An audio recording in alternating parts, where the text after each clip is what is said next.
So, WWE Bad Blood 2023 is officially in the books, and we saw a lot of things coming out of that PLE. One of the things that we saw that I specifically want to talk about right now in this video is the introduction of the WWE Crown Jewel Championship. Triple H dropped the ball on this one, and let's talk about why.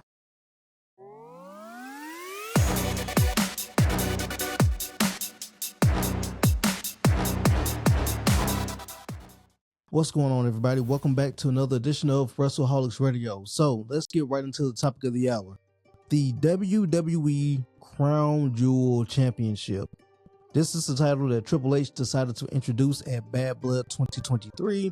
The premise of this championship is simply every year, apparently, the world champion for the both men and women's roster will face off against the WWE champion for the men's and women's rosters, respectively.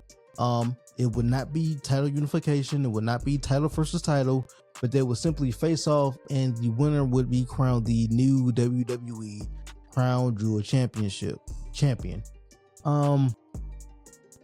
This was a missed opportunity because what is the actual point of introducing this championship? What is the reasoning behind introducing a title that is only going to be, I don't even know if it's is it going to be defended every year? Like, we didn't get a lot of clarification on that. That's issue number one. Issue number two is that this title is meaningless in every sense of the way. This is almost as meaningless as the AEW, what is it, TNT Dynamite Ring or whatever it's called, the one that MJF has, that it's only been one tournament since then and it has never been defended or anything like that. Like, what's the point? And it's a useless accolade in all seriousness. Now, what you could have did with this, if you wanted to do this for promotional purposes, which I get, the whole WWE and Saudi Arabia partnership deal, I get that. Okay, so you want to make this feel special, all right? Because you've already built Crown Jewel to be the WrestleMania equivalent for Saudi Arabia. That's cool. No one is saying anything about that. At least no one that ain't soft. I digress. You have this title and you want to do it promotionally. Cool. Kind of like what we did with Jinder Mahal when he won the World Heavyweight Championship, right? We know that was only for the WWE India push, nothing more, nothing major. So if you want to do the Crown Jewel Championship, what you could have did, instead of just having it be a title that's between the top champions in the men's and women's rosters, why not have it be something that you put your two mid-card champions for men's and women's? But that would be problem number one with that. You don't have a mid-card women's champion, which at this point you kind of should, because what we're seeing in NXT with Kalani Jordan and the NXT North American Women's Championship, I am all in favor of, and I'm thinking that it's working out pretty good. Now, she has had a couple of title defenses, one against Sol Ruka, one against Wendy Choo.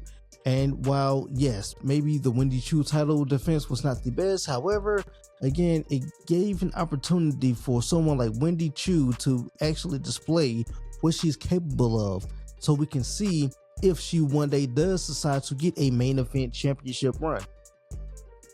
So that's the importance of having mid-card championships. So when you look at the fact that you only have two women's championships on the main roster, not counting the daggone women's tag team championships, but you only have two championships and you have a roster full of women, the issue is that you're leaving off women off your storylines. Two, the reason why they're being left off is because there's nothing important for them to do. Thus, you should introduce a women's mid-card championship to give these other women a chance to shine and a chance to show what they're capable of. This is how you build new talent. This is how you build new stars. And with this Crown Jewel Championship, we're not doing that, although we actually should be doing that.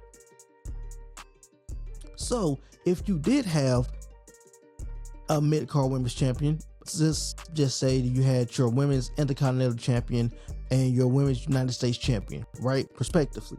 Every year, Crown Jewel, those 4 champions, they face off the 2 singles matches, respectively, men's, women's. Cool, got it, boom. They face off, they win the title.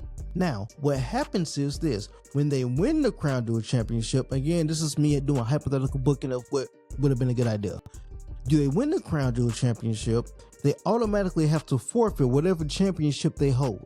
I.e., if it's your men's World Heavyweight Champion, your men's Intercontinental Champion, he has to forfeit the Intercontinental Championship. Now, if you're looking and you're watching this and you're saying like, wait a minute, that sounds familiar. It is, because I'm using an idea that came from TNA. I mean, let's be real. Wrestling at this point, all they do is take ideas away from each other anyway. So why not take something else and use it, especially if it's an idea and a premise that has no copyright claims whatsoever. So back to what I was saying. Your Intercontinental Champion, if they win, cool. They cash in, they get to the Crown Jewel Championship, they forfeit the Intercontinental Championship, and they hold that Crown Jewel Championship. And if they can make it to a Crown Jewel of 2020 whatever year, the following year, with that title in hand, then they can use that title and exchange it for a championship opportunity, especially because you're going to end up having to crown a new Crown Jewel champion that event anyway. So why not have the person that held the championship be elevated to a main event level status, or possibly be tested to see if they can cut their chops in the main event by having them take the Crown Jewel Championship, which they won, and then turn it in for a title opportunity. That would have been probably a way better way to introduce this championship, something to actually make the fans care about. See, for some odd reason, I'm starting to get this little small, tiny feeling that perhaps, maybe, Triple H and WWE are maybe starting to get a little too complacent right now with the amount of deals they've been able to land and secure in order for their monetary status. Because when you look at some of the booking decisions that we've been witnessing, it's almost as if they're getting a little too comfortable. Now, you may look at the Hell in a Cell match with Drew McIntyre and CM Punk and how that match was produced, booked, and some people have already drawn comparisons between that match and the matches, some of the matches that we saw at the most recent AEW event, All Out. If that's what you want to dabble in, that's fine. Hey, do your thing. Dabble in it. Because this whole championship is useless.